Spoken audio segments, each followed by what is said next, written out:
So we've covered sketching curves. Initially we looked at quadratics, so the simplistic way that they're done. We then expanded this and began to look at polynomials where the highest power was no longer a quadratic. So it was a cubic, a quartic, anything above that. We cover the various steps we need to be able to do this accurately. What we're going to do in this video, I'm going to set you a few questions on this. I want you to pause the video, have a crack at them, then come back and check your answer with what I'm going to present here. Here's your questions. I want you to sketch the following two curves. So the first one is y equals x cubed plus 4x squared minus 3x minus 18. And the second one is y equals x cubed plus x squared minus x minus 1. So pause the video, have a crack at them. Let's see how you get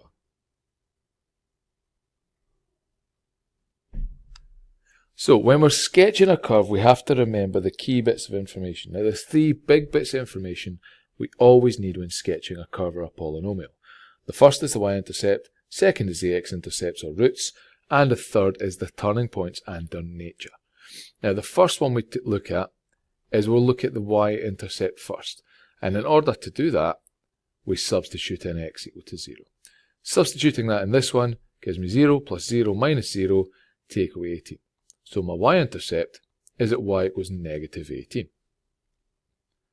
For the x-intercepts, that's where it cuts the x-axis, so we set y equal to 0 in this case. Set y equal to 0 means we get an equation for this, solve it, get the roots, we get our x-intercepts. So we set x cubed plus 4x squared minus 3x minus 18 equal to 0. Now remember, for a polynomial like this, in order to solve it, we have to factorise. Think back to how we did that in our first couple of videos with polynomials. When we factorise this one, what we get is x minus 2, x plus 3 squared equals 0. So from this, I get that x equals 2 and x equals negative 3. Now you're looking at that thinking, well, it's a cubic, so logic dictates just with the shape of a cubic, it may cut 3 times, not just 2. Well, this one here, the x equals negative 3, that's actually a point where it touches on the x-axis. So this one here is going to touch, it's not going to cross, and then it's going to go back in itself. So it's either going to come up, touch it and go down, or down, touch it and go up. At this point we can then start to build our curve. So we can start to mark on key bits of information we've got, so we can see how it's going to look. So our y-intercept is negative 18, so that would be down here at negative 18. Our x-intercepts, we've got 1 here at negative 3, and we've got 1 here at 2. You can almost see kind of roughly how the curve is going to go. It's going to be like that, but we still have to get the other key bits of information, the turning points. And in order to do that, we have to take the graph, calculate the derivative dy by dx, and then set it equal to 0. So if this is my curve here, first thing I do is take the derivative, dy by dx. For that I get 3x squared plus 8x, take away 3, and I set it equal to 0. Taking this, factorise it so I can solve it. What I end up getting is x plus 3 in one bracket, and 3x minus 1 equals 0. From that I can read off my two solutions, so I get my two turning points. First one here tells me x equals negative 3. Second one here tells me x equals 1/3. Now, we're kind of expecting x equals negative 3. Remember we said it's going to touch the x-axis and turn back on itself, so we could figure out initially this was going to be a turning point in some way. What we have to do now is get the y values for these 2 points. Take these and substitute them back into the original equation. Don't make the mistake of substituting them in here. If you do that, you'll actually get both of them equal to 0. That should be an indicator you've put them in the wrong equation. So substitute x equals negative 3 in the original equation. I get y equal to 0. Substitute x equal to 1/3 in the original equation. I get y equals negative 506 over 27. A lovely looking fraction. So that's me got my two turning points. I've got one at negative 3, 0, and I've got another at 1/3, negative 506 over 27. Now all I need to do is determine the nature of these. So I need to look at how the curve behaves as it's approaching the x of the stationary point or the turning points. So this is where we have to set up our nature table. Now remember, when we're setting up our nature table, we have the x value in the middle and we want to look at the behaviour just above it and just below it. See how that affects it. And in order to then do that, we have to look at the derivative, and that tells us how the graph is going to behave. Now, derivative at x equals negative 3, we know that's a stationary point, so the derivative is 0, it's flat. Let's imagine we look at approaching it from below. So let's say a value of negative 4, how the derivative looks like that. Well, negative 4 squared is 16, so 3 16ths is 48. We've then got plus 8 times negative 4. 8 times negative 4 is negative 32, so that's 48 minus 32 minus 3. That's a positive value, which means the curve is coming up that way. If I look at it above negative 3, so let's say negative 2, or anywhere up to even 0, what I could do is here, that's 0, that's negative. I'm going to get a negative value, so the curve comes down. So what I've shown here is that this point here, negative 3, 0, that's a maximum turning point. So the curve, if we were to add this in now to our sketch, it's going to come up and it's going to touch the graph there and it's going to go down. So it's going to look something like this in this region. I then look at the second turning point. So again, set up a new nature table with my x part in the middle and a value above it and a value below it. So we can again see the behavior of the graph as it approaches this point. Again, first row is going to be my derivative, second row is going to be my graph. Now I know that the derivative at a third is 0. That's my stationary point, so it's 0, so it's flat. So imagine we're now approaching a third from below. So let's look at x equal to 0. If we substitute that into a derivative, well, we looked at that for the first table. That gave me a negative value. So my derivative was negative below a third, which meant the graph was coming down. If I then looked above, let's say we pick 1 and substitute it in here, I'd get 3 plus 8 minus 3. That would be a positive value. So it's coming up the way. So what I can then say is this point here is a minimum. It comes down, touches it and goes back up, so it's a minimum.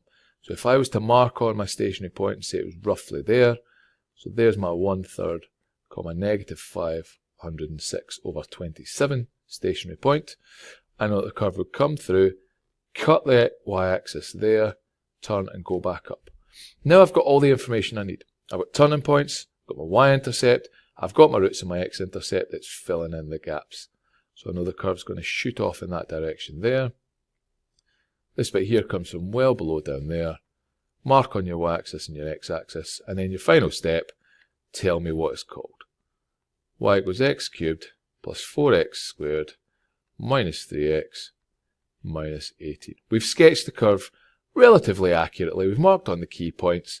We know what it's supposed to look like. Second question was this one, and again it's the same sort of steps. First one, y-intercept. Well, again, substitute x equal to 0 into the equation. 0 plus 0 minus 0, take away 1. I know it's going to cut at y equal to negative 1. X-intercepts are the roots.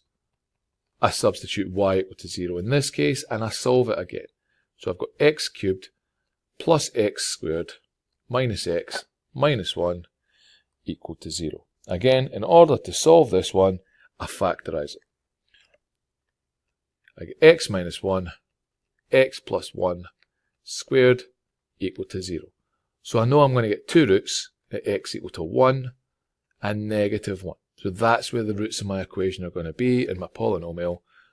I can add all this into my diagram.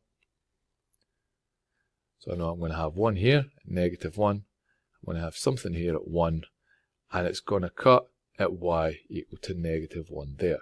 Now again, this one here, the x plus 1 squared at negative 1, is a squared root here, so it's repeated at this point, which means it's going to touch and turn back. So that is also going to be a stationary point, which will come through when I calculate my derivative. So if I do dy by dx to get the stationary points, I get 3x squared plus 2x minus 1 equal to 0. So now I have to solve that in order to get my stationary points. Well, to do it, we factorise. We get x plus 1, 3x minus 1 equals 0. Now from that, I can get the two values of my stationary points. I get x equal to negative 1 and x equal to 1/3 again. From this, I can substitute them in to the original equation up here, and I can get the y parts of my stationary points. So if x was negative 1, my y is 0, And if x is equal to 1/3, my y value is negative 32 over 27. So I've got one turning point here, exactly like I thought, and I've got one turning point here that's roughly there and is located at 1/3, comma negative 32 over 27. Now you can look at the graph and think, well, these are probably a maximum and a minimum, and it's going to shoot off that way, but we have to prove it. So the negative 1, 0 point, and the 1/3, negative 32 over 27, we have to determine the nature now. And again, we do that with our good old friend, our nature table. So this one here, I look at what happens when you approach negative 1 from above and below by comparing the derivatives of my dy by dx. That will tell me my graph. So at negative 1, I know it's a stationary point, my derivative is 0, so it's flat. If I'm coming at negative 1 from below, so let's say negative 2, well, what this does is this gives me something along the lines of 12, take away 4, take away 1, so it's going to be positive. So from below it, it's going to be positive, it's coming up. Above it, so let's say x equal to 0, goes, and it leaves me with negative 1. So it's going to give me a negative value, so it's going down. So this point here gives me a maximum, just like we thought when we got the general behaviour of the curve. So it comes that way, and it goes to there. We then look at the 1/3, comma negative 32 over 27, and we give it its own nature table. So we get the 1/3 there, a third from above it, and 1/3 from below it. And again, we compare the derivative, or dy by dx, and we get a graph from it there. Now at 1/3, we know the derivative equals 0, it's a stationary point, it's flat. From below 1/3, well, let's look at 0 again, like we did here. This is negative, so that means my curve's coming down. If I look at a third from above, so let's say it's 1, I get 3 plus 2 minus 1, I get a positive value, it's going up, it's a minimum. So I know that when I hit here, I'm going to come down through the y-intercept, hit there, and turn and go back up. So I've got the behaviour at the stationary points, I've got my y-intercept, I've got my roots, I can now sketch the graph. So fill in the gaps, it goes off to infinity that way, goes off to negative infinity down that way, mark on the y and the x-axis, and finally, name it. Y equals x cubed plus x squared minus x minus 1. That's me sketched the curve, and that's me got how it looks. When we're sketching curves, these are the key things we need to remember. We always need these three bits of information. We need the y-intercept, the x-intercepts or the roots, and we also need the turning points, and we need to determine their nature. Remember, you can't assume things, you have to show the nature of these turning points.